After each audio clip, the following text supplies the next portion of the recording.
days of when compromise wasn't a dirty word. And that's what this government was based on. And that's my last question. I'm sorry. I'll ask you, once again, as historians, we always like to go back to evidence. And this may offend some people because I will put a finger on a moment, right? You're not supposed to point fingers in politics unless it's you pointing the finger, then you can. And since I'm pointing, I will. Newt Gingrich, in 1992, wrote a memo called Learn to Talk Like Newt. It was before he was Republican Speaker of the House, and he put it out there, and you can find it for yourself, Newt Gingrich's memo. And he has a list of words that you're supposed to use if you talk about Republicans, and they were all positive words. And then here's a list of words that you talk about if you ever mention a Democrat. And so that sense of we're all in this together, reaching across the aisle, Newt said never do that. Never look at someone in a debate and say, you know, that's a good idea. Maybe we can try that. Newt said, that's the most destructive idea I ever heard of in my life. And you would go, wow, I just said we should fund Sesame Street. Right? And it was that type of language that Newt realized could be very effective in creating an us versus them. And since it worked in 1994, he won the majority.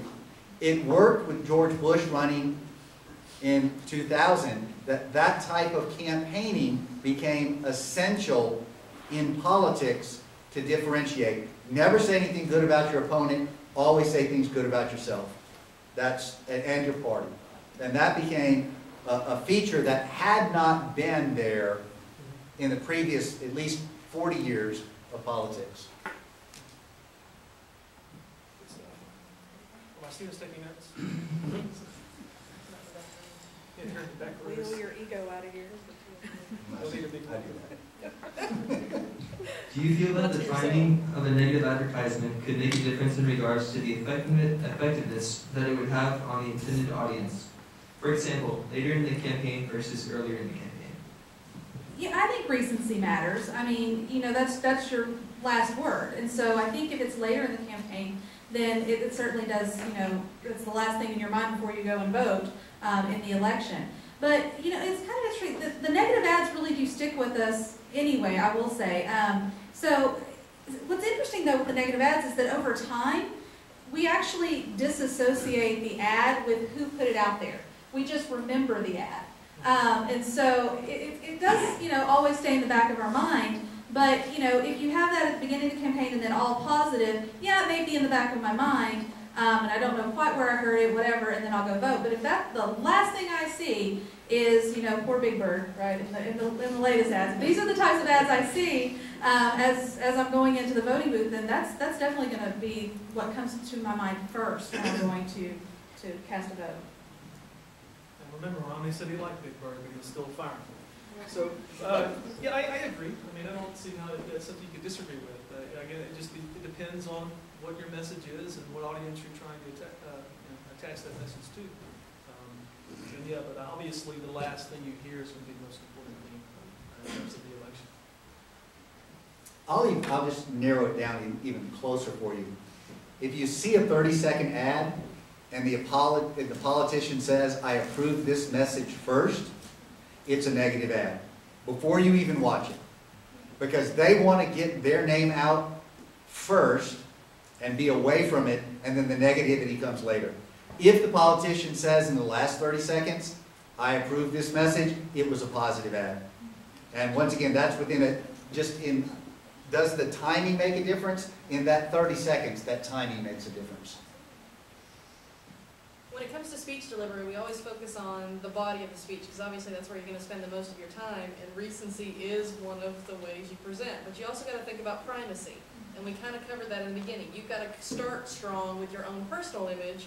Yeah, you might sway a little in the middle, but at the end, you better end strong, because you got to start off with that positive image. And if you start slamming, that's when you need to throw it in, is at the end, because you're going to start personally with who you are, And then, like you said, do you end with who your name is, or are you starting with who your name is to kind of spread yourself on whatever message that is?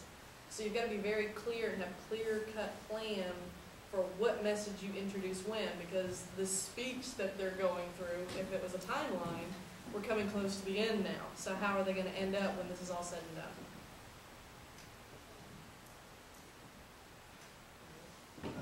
Anybody else want to add something to that? No. I'm in trouble. I got kicked in the leg a few times. Awesome.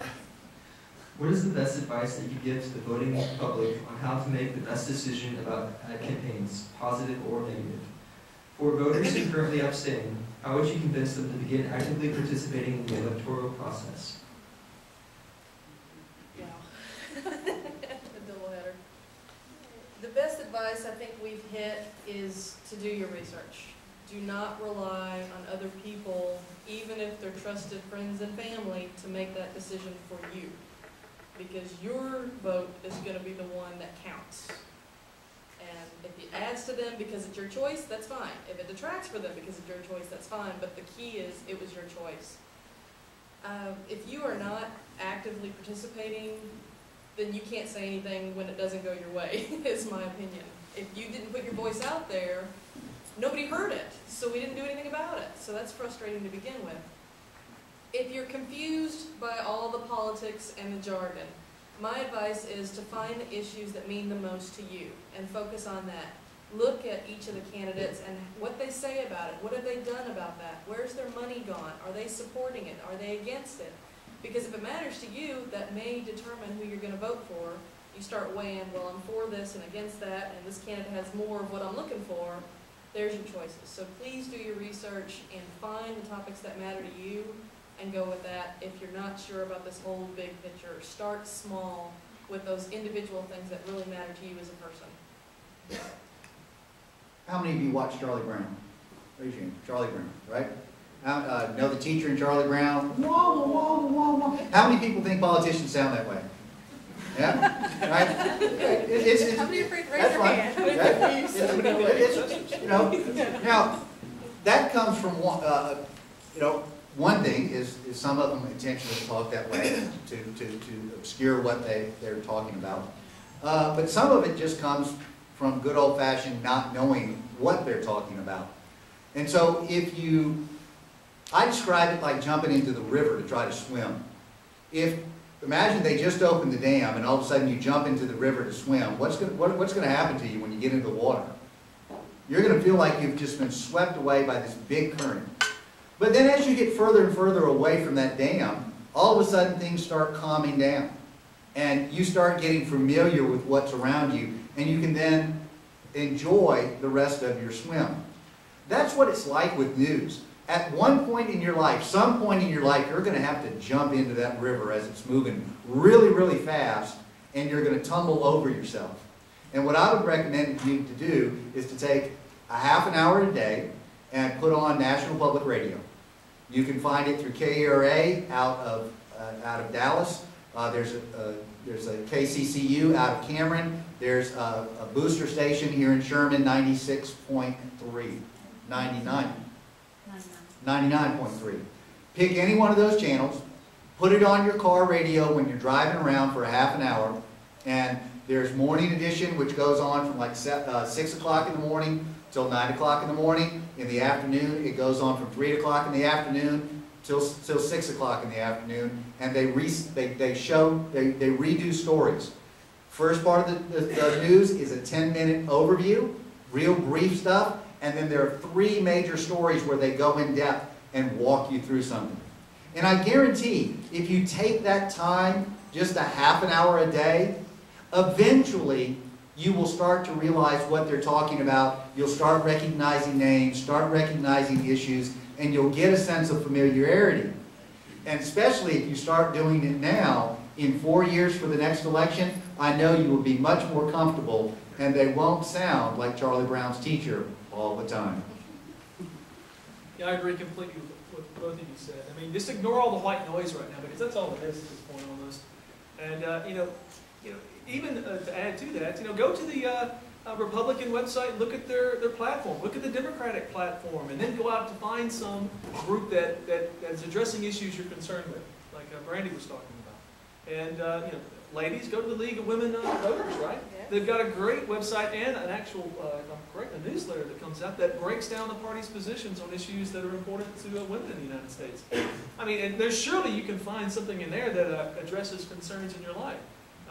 But I think the simple answer, we've said it over and over again, is you just got to get involved in the game and participate, because I think someone said it earlier, when something doesn't go right in your country, you don't need to complain and accuse these politicians of not doing their job. Well, you sent them there, or you neglected to participate not sending them there. You have yourself to blame. So please do get involved. You know, research is important, you know, watching the news, all that is good, but sometimes people are saying, I don't know who's telling the truth. And so there's a lot of good information out there, so you can try to evaluate whether or not someone is being honest in what they're saying. You can go to factcheck.org. You can use the League of Women Voters. They put a voter's guide out every single election cycle. And it's, you know, in the candidate's own words. And so nobody is interpreting it for you. They are responding to questions. And they're talking about different issues. And, you know, you can use that, you know, information. You can go to PolitiFact. You know, you can use all of these sources to get the information to know whether or not someone is telling you the truth. And so it's really incumbent on us, you know, on us as citizens to do that. And I know a lot of people say, well, I'm very busy. Now, here's the thing. Okay, I see people on Facebook all day long, and I'm one of them. Okay, and you will sit there for hours and hours and troll Facebook.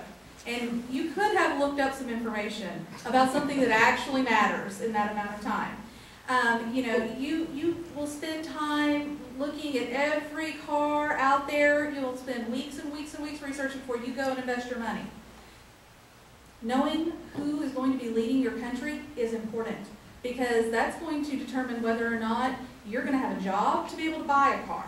And decisions are made by those who show up. And so it is essential that we take part in this process, because you're going to have to live under the rules that are made, whether you took part in that or not.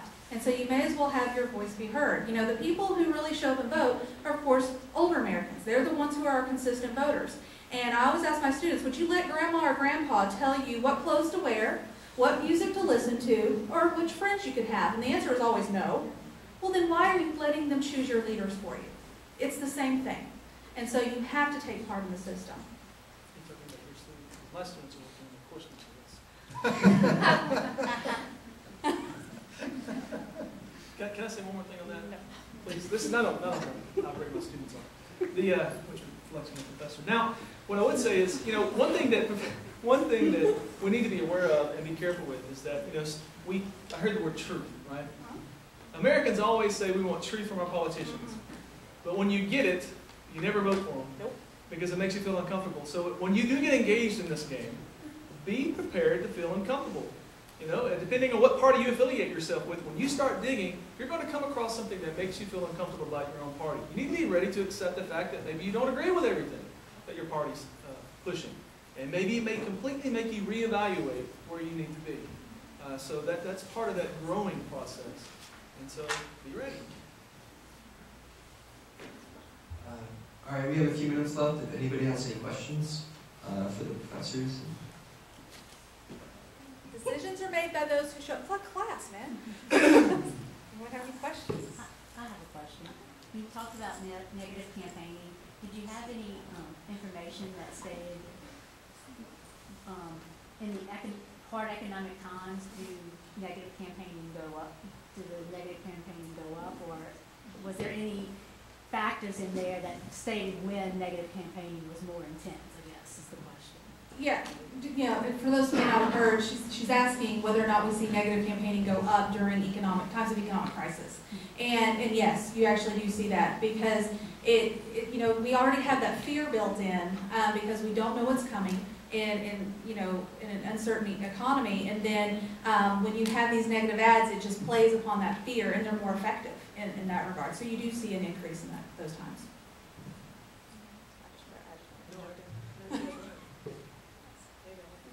Do you believe that, like, let's say smear campaigns or ads like that can be used to distract from like political issues of the time. It's like, say, a candidate doesn't want to confront an issue, so they'll pull the public's attention away from it. Do you believe that's evident? Yeah, it's smoke and mirrors. You know, I'm sorry. You were saying earlier that, you know, the candidates will use ads to distract from something that maybe is a weakness in their own campaign. And you were using Romney as an example. That's a great example. I mean, the Obama administration has done a great job of absolutely boxing Governor Romney in on what he can and can't say. And it limits his ability to do certain things.